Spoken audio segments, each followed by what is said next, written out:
creative crew. iPets, having fun with you. Hi everybody, welcome back for more art adventure.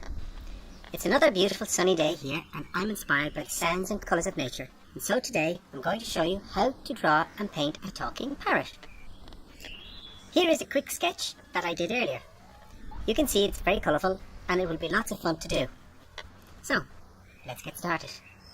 Now it's important also to remember that it's not about being perfect, and to show you that your designs or that your drawings can be different sometimes even to the preparation work you do, I'm going to do my drawing slightly differently to this, where this is quite angular. I'm going to do one that's a little bit more rounded, a parrot is a little bit more rounded, just to show you that things can be different, and that's okay. So we have an oval or a circle for the head, an oval for the body, and either a long oval or a rectangle for the tail. And you can see the head is up on the top right, the tail is on the bottom left, so the parrot is leaning at an angle, as you can see, from left to right, bottom up to the top. As usual, I'm going to put in a few quick guidelines with pencil, as this helps me to get a good start before I put in permanent marker, just in case I make any mistakes.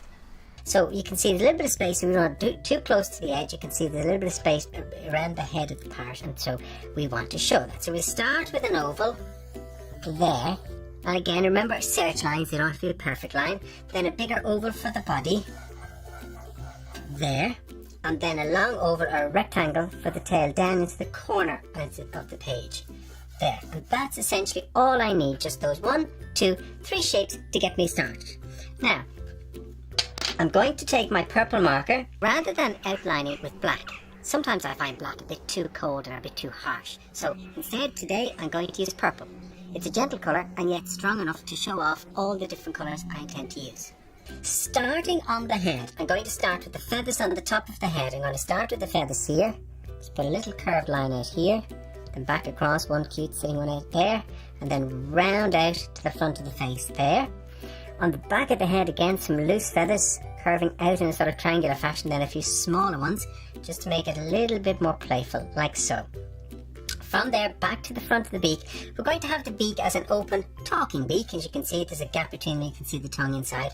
So I'm going to start with the first one, and I'm going to draw in the semicircle for the first top beak and then a smaller semicircle for the bottom beak. So the first semicircle is coming in here, then a smaller semicircle for the bottom beak. Now from there, to make it nice and large, a curve outwards like so for the top beak, and then you can see it's wider and then narrows into a point. So we come in wide and then narrowing into a point.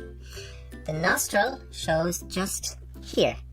Then for the lower beak, it's not attached, so we're going to show it open. So we're going to take a line down and then back in here to show that we can see the interior of the open beak, which makes it look as though it's talking, and then a little bit of line for the tongue, and from there then a nice curved rounded line for the lower beak back into that space, and that's where we have our open and our talking beak.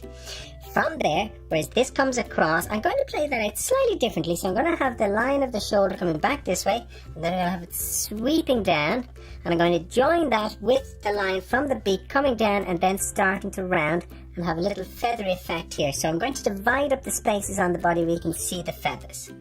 Now in on the face you can see there's this lovely white patch and then the eye. So I'm going to paint it, or draw in rather, the outline of the white patch. And again, it's usually quite feathery, so you can see it's not an even line, it's quite uneven. Bring that out and around and back into there. Now where my eye touches off the beak here, I think I'll just again for something different, I'm going to put it out slightly outside the beak, so it's not necessarily touching. I'm going to put it there, and I'm going to have the pupil and the iris. So we'll put the pupil in, I'm going to put the pupil in low, then I'm going to have the iris above that, and then we have the white. And I'm going to fill this in. First off, I need to put in a little dot of white, so I'm leaving the white of the paper for that, and then I'll fill in the space around, and that gives me a little bit of dot of white looking, and it gives the impression, you can see that the parrot is looking back towards us. Now from there for the body, you can see it comes out at an angle, and we have the large side feather. So that's my first thing. I'm going to put in one soft semicircular line, or it's a very soft line, hardly a semicircle, and then another one coming back in this way to have the feather sitting out. From there, going to bring that back, and the feather comes out and around back in again. So what I'm going to do is I'm just going to put in 2 shapes. The first one, I'm going to kind of connect it here, and I'm going to go 1 to there, then bring it out a little, and then bring it back into connecting to this space. And then in order to divide these spaces up so we can put in these beautiful different colours across the feathered wing, I'm going to have 3 different sections. So 1, 2, 3. So the first one, I'm going to start it about here, and I'm going to put it 1 up there, then a smaller section 2, and then another one coming down to there 3. From there, coming down to this area, I'm going to do the same again and go 1, let that drift up a wee bit more, 2, and then again 3 up to that point.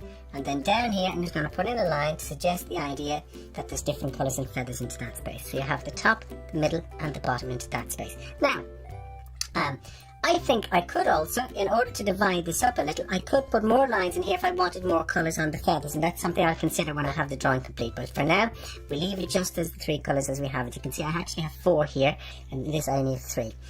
From there, I want to draw in the rest of the front of the feathers on the chest coming through, and that comes in and that rounds in like so. Now you can see the branch is behind the parrot here. I'm actually going to put the branch in front of him this time, again just to mix it up and change it. So I'm going to take a line from here, joining it up there, going to get it slide down along the feathers, back up the body, and here I'm going to put it, now the claws are sitting there, so I'm going to have 1, 2, 3 semicircular lines for the idea of the claws, and we have into that space, we'll have the branch coming back from there, so we're going to have the idea of the claw coming out, the knuckle of the claw there, and the other one there. And to show that, I'm going to put in 2 little creases on both of those to give the impression of the claws gripped around the idea of the branch. Now the branch doesn't have to be the same shape all the way through, so I'm going to put that here, letting it narrow. Then I'm going to put in a small little outcrop of the branch there for the leaves, and then allow it to come back in and into that space there. And it's nice to have it here because it gives a little bit of perspective to the idea of the parrot sitting on the branch on the other side, so it just mixes it up and changes it up a little. Then the idea of the branch is going to come out on this side, back across, back out again, and I'm going to put another little outcrop because I want to use that for my leaves. And again, where they're on the bottom here, I'm going to put a few on the top as well. Put that there, let that drift out and stop about here. And you can see I'm being quite angular with the branch, whereas on the parrot I'm being quite round, and I'm using that as a technique just to create a little bit more variation in the composition itself. Coming back across, back over here, back up, and you can put in any shape to the branch that you wish. It's entirely up to you. It doesn't have to be too neat and tidy. Branches and trees come in all shapes and sizes. Let me just cut that off there. Now the next thing then is we want to put in, I can put in the tail next, but however I still need to put in some of my leaves, and I don't want to have the line of the tail crossing over the leaves because the leaves are now in front of the tail. So I'm going to put in the leaves first. I'm going to put in a few sort of semi-tropical shapes, or the idea of the shapes of leaves that we might find in more tropical countries rather than sort of standard shaped leaves, if you like. So I'm being quite defined and quite dramatic with these shapes, getting wider as they come out, and some of them twisting a little to give the impression that you're seeing the underside, just as they dip over a little. And we put another rather large one here coming down there, and put lines in the middle just to suggest the idea of the spines into those spaces, and put another bit like so. So it just gives a little bit more playfulness to it. We'll do a few smaller ones up here, and in this case I'm going to turn and twirl these a little here and there just for a little bit more variation. And you can make up your own shapes as you go along. You don't have to be too neat and tidy with the shapes of those as you go along, and see what you've got, okay? And then finally down into this space, I'm going to start with one that comes out in a sort of diamond shape like so. And then we'll have another smaller one there. And we'll have the underside of that coming back. That one is a little twist. And my pencil has just fallen, not to worry. And then from there, another one coming out this way. I don't want to fill in space too much. And then we'll have a long one coming into that area, and this will just add a little bit of colour in and around our parrot. Now the tail will give balance over this space, which is a little bit blank at this point in time. So now I'm going to put in the tail. Now my original guideline went here, and I've moved the wing over a little, so that means I've got to move the tail slightly further over for balance. If I start the tail in here, I have my guideline, it would be too far in, so I'm going to just push the tail out a little, and I'm going to have the tail and a straight line coming down. And I'm going to have it come down and back up, sort of emulating the shape of the leaves a little, copying those shapes a little. Then I'm going to have another one here, coming down to there. And again, I'm going to let that come back up. Then another piece coming there. It too will go back up. And then finally, I'm going to have a fourth piece coming in, I would say, from about here. And I'm going to have that slightly more uneven, like so. And that'll be the tail. And again, some can be pointed, some can be flat. The feathers, again, can be varied in their size and in their shape. Now, I think that's pretty much it. Actually, will I add? Yes, I will.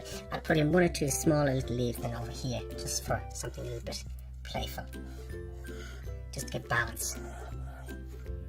Now, and we put a little bit of the claws here, and we put a little bit of the claws there that we can see just to grip on. You could put in one or two marks for the suggestion of the lines on the branches themselves.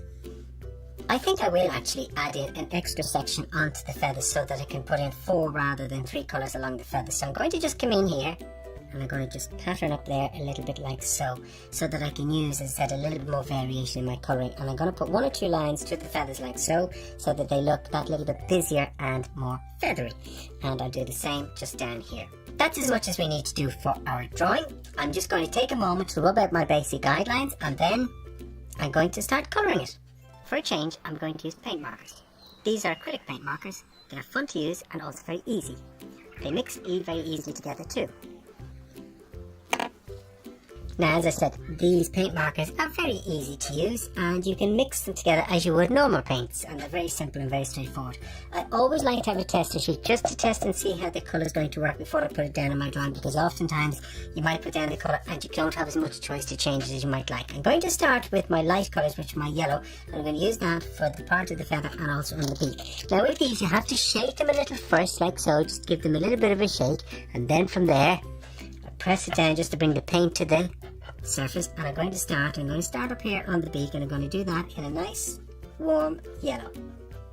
Now, as with my previous drawings, when you have a marker outlined, the paint marker can go over that and dull it down a little, and if that happens I'll simply go back over my paint marker again, my outlining purple again, just to give a definition to it when I'm finished an actual painting. So the beak just there. Then from there I'm going to choose this part here. I'm going to just fill this in a nice warm yellow, and I can avoid the spaces and also leaving little bits of white to create a feeling of light onto the feathers themselves, so it's not a completely flat colour I'm filling in. I'm leaving little bits of white here and there to give a little bit of highlighting to the feathers. If I don't like that, I can always fill it in later, whereas it's nice to just leave it in there. I do have a white paint marker that I can use if I wish, but I like the idea of leaving it just a little bit with the white paper coming through. From there, I can also put in a few little touches of yellow for my leaves, and I can mix them down with some of the darker greens to give a little bit more variation to it. And although in this I don't have any yellow, I'm going to put some colour yellow into the tail feathers. So I'm going to put some of my colours into the tail feathers and give them a slightly more multicoloured look rather than just going with one colour itself, like so, here and there. Now, from there I'm going to move on to my blue, and I'm going to take my light blue and again give it a bit of a shake just to make sure that I've got the colours, and then press down a little on it. The nice bright blue, and I'm going to use that on the lower part just down here. So we put that in here, and that's a beautiful colour.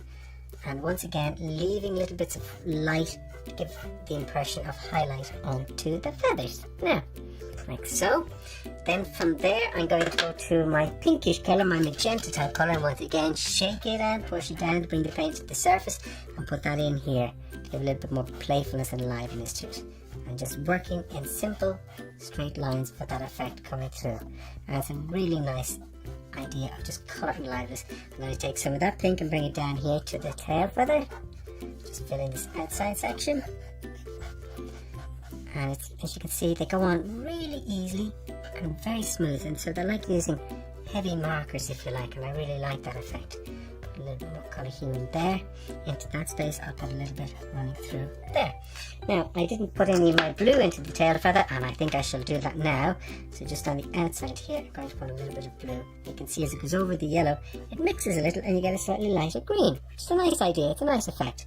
And you can see, for example, I'll test that here. If I mix the blue with the yellow, I'm going to see what sort of green I can create if I get that there. And you can see it's quite a turquoise green that we end up in that space. Now I'll go over that again with my yellow to make that paler later on, and I'm going to do the same here. I'm going to put some of the blue there. Here and there I'm going to mix the colours up just to create a little bit more playfulness into the idea of the leaves. And perhaps down on this one here I'll put some, so we can get a nice brightness into what we have. So just to show you how the colours themselves can intermix. And then on the side there, keep that dark like so. Now I'm going to go to my nice bright red, and I'm going to start from the head down and use that onto the feather effects up here. And I'm working in the direction of the the head bit. For example, I'm going towards the top right here, filling in, keeping this space white. I want that white, and there, and just focusing in the direction in which the feathers would grow, so downwards or upwards, not sideways, and then back in the direction of the chest this way. So you can see it's nice to keep the direction going in which the feathers would grow. It gives more balance. Just fill in now, and once again leaving little bits of white. Now as you can see, the red on the body is going in very, very easily, and then down onto the tail.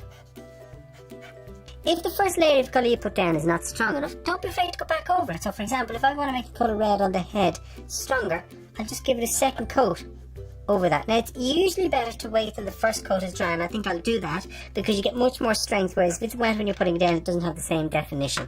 While I'm doing that, I'll take some of my colours and I'll put them onto my greens, and it's a really striking contrast to the reds. Reds and greens are very complementary to one another, so they really have to show each other out. Now I'll go back into my yellow and I'll put in some yellows because I want a little bit of brightness in some of the yellow leaves. While we have that, I wonder how that would work if I were to put that over, for example, here. Let's see how that works if I put that over this previous green. And you can see it's giving us a really lovely middle green into that space. And I'm going to take a dark blue, and I'm going to use that dark blue to create a little bit more shadow in some of these spaces. So for example, underneath in these areas, get a little bit more depth. I'm just taking some of the dark blues and just bringing those through. I'm going to take a slightly different yellow marker that I have, and I'm going to use that into some of these areas and see what that sort of green produces. Now you can see that's completely different.